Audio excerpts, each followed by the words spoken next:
Olá, tudo bem? Seja muito bem-vindo. Eu me chamo Rodrigo Bastos Monteiro e nesse canal sempre trago vídeos relacionados ao mercado financeiro, empresas e gestão. No vídeo de hoje eu quero fazer um prognóstico para o Ibovespa e para isso eu vou utilizar a taxa Selic como a taxa que é interveniente, a taxa que influencia o Ibovespa.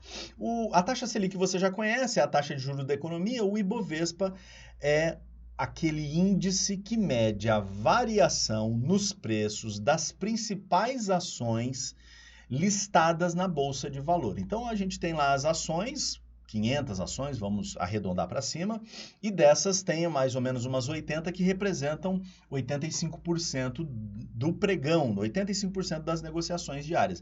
Então o Ibovespa é um extrato. Por esse extrato a gente consegue entender a economia dessas principais empresas listadas, né? Essas empresas, essas ações são utilizadas pelas pessoas físicas e pelas famílias para formação de patrimônio. As pessoas compram as ações para receber dividendos, receber juros por parte das empresas. Então, saber quanto estará o Ibovespa nos interessa nessa relação indireta, né?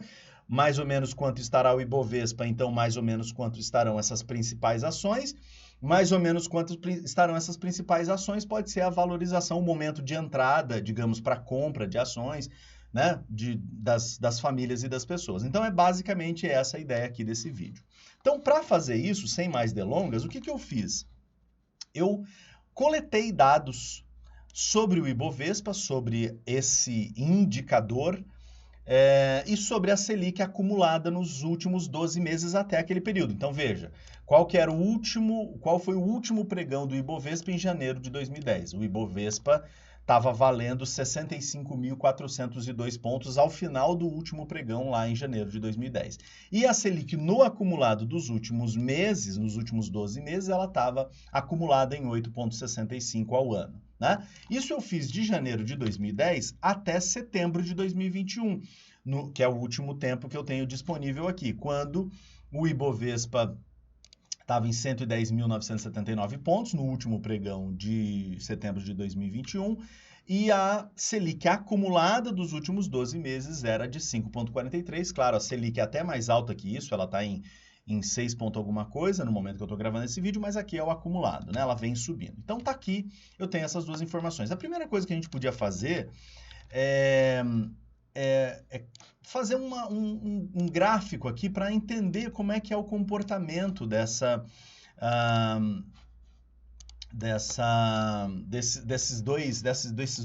duas variáveis, vamos chamar de variável, né? No laranja aqui o Selic, no azul o Ibovespa. A gente pode imaginar, a gente pode ver aqui um movimento bem sutil, né? De que todas as vezes que a Selic sobe mais, o Ibovespa tem uma queda. A Selic aqui teve uma queda, o Ibovespa ficou meio de lado, depois ela teve mais uma alta, o Ibovespa caiu mais um pouquinho, e na medida que ela começou a cair, o mercado começou a antecipar uma alta, né? As ações que compunham o Ibovespa até então, elas começaram a se valorizar.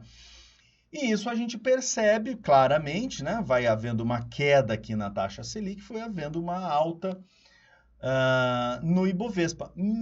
Claro que aqui no meio do caminho a gente teve a pandemia do coronavírus, a gente está na pandemia do coronavírus ainda, mas como a taxa de juros chegou nos menores patamares históricos, o Ibovespa se recuperou e as ações realmente tiveram uma grande valorização. O que ocorre é que a partir aqui de fevereiro de 2021, começou a ter uma alta na taxa Selic.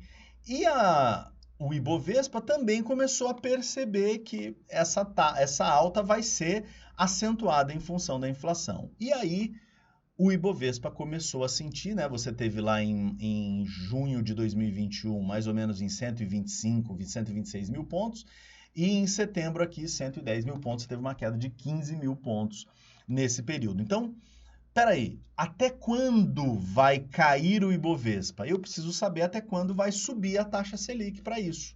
Né? A gente pode pensar dessa maneira. O que a gente até podia fazer aqui é uma correlação para ver quanto que esses dois indicadores, né? Quanto que esses índices, tanto o Ibovespa e a Selic, quanto que eles se relacionam. Então, a gente podia até dizer que eles têm uma relação de menos 0,8. A correlação entre eles é menos 0,8, ou seja, uma correlação muito forte. A interpretação disso seria mais ou menos assim. Mais ou menos 80% da variação entre eles é compartilhada ao contrário.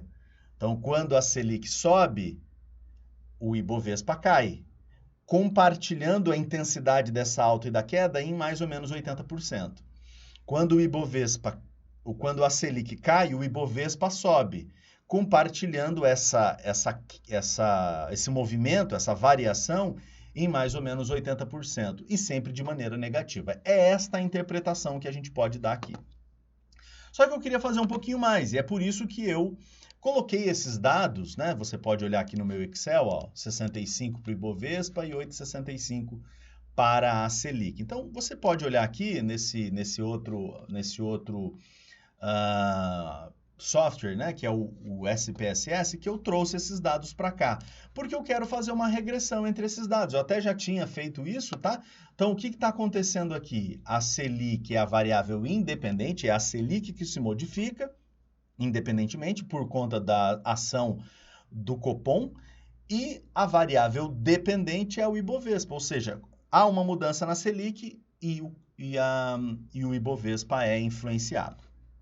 Então, eu vou fazer aqui essa regressão e vou identificar, por exemplo, que eu já tenho esses números aqui me interessam. Eu vou copiar, vou voltar lá para o Excel, deixa eu ver se eu consigo colocá-los aqui. Muito bem, então esses números aqui me interessam, mas para ficar mais bonitinho, só quero esses dois aqui, esse resto todo eu vou apagar, né, que são os coeficientes aqui,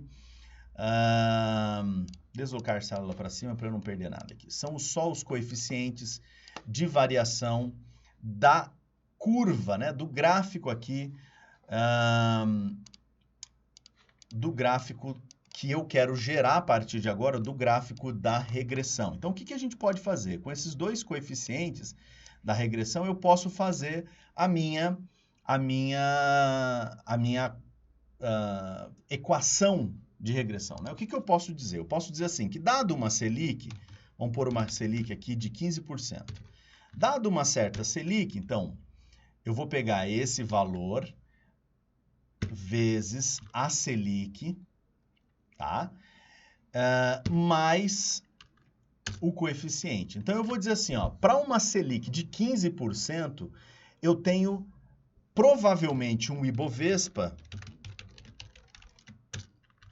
de 40, vamos colocar assim, né? Foi isso que eu fiz. Aqui estão os coeficientes da regressão, o intercepto, né? Eu já fiz um vídeo aqui explicando a regressão linear, por isso que eu não estou explicando tanto, eu vou deixar um cardzinho aqui mostrando essa explicação, e eu tenho aqui a variação que a Selic influencia no X, que seria, no Y, que seria o Ibovespa. Então, dado uma Selic de 15%, o Ibovespa pode chegar a 40 mil pontos. Se a Selic for a 10%, o Ibovespa provavelmente será de 65 mil pontos. Se a Selic chegar em 8%, o Ibovespa provavelmente será de 75 mil pontos. E qual que é a confiança que eu tenho de falar isso? A confiança é de 65.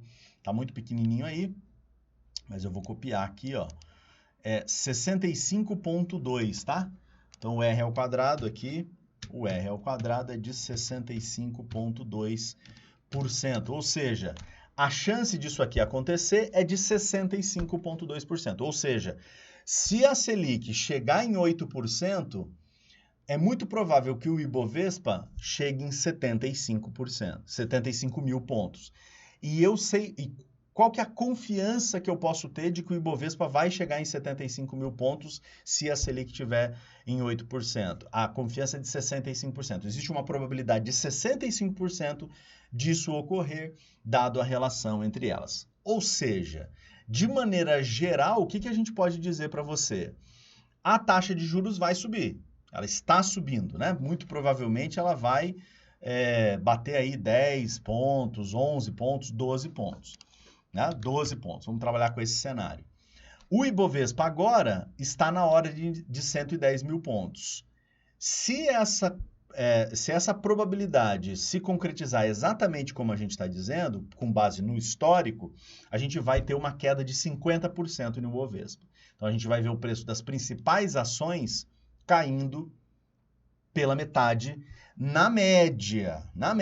Isso abre oportunidades e ameaças, evidentemente, né? Quer dizer, tem algumas empresas que não vão cair tudo isso, porque elas são empresas boas, então elas cairão um pouquinho, é uma oportunidade de compra, porque elas estarão desvalorizadas em função do preço geral de mercado. E tem outras que serão as ameaças, serão problemáticas, porque essas empresas vão cair para além do que o mercado prevê, porque o Ibovespa é uma média. Então você tem que ficar muito esperto com essa variação do Ibovespa nos próximos entre 12 e 18 meses. A gente deve ter uma volatilidade muito grande, a taxa de juros subindo e o Ibovespa despencando. Só para fechar o vídeo, é um dos motivos, isso aqui que eu já estou antecipando para você, é que você não vai ver muitas empresas falando de ações. XP, todas as corretoras aí, os anúncios, eventualmente anúncios até aqui antes desse vídeo, só vão falar agora de novo de Tesouro Direto.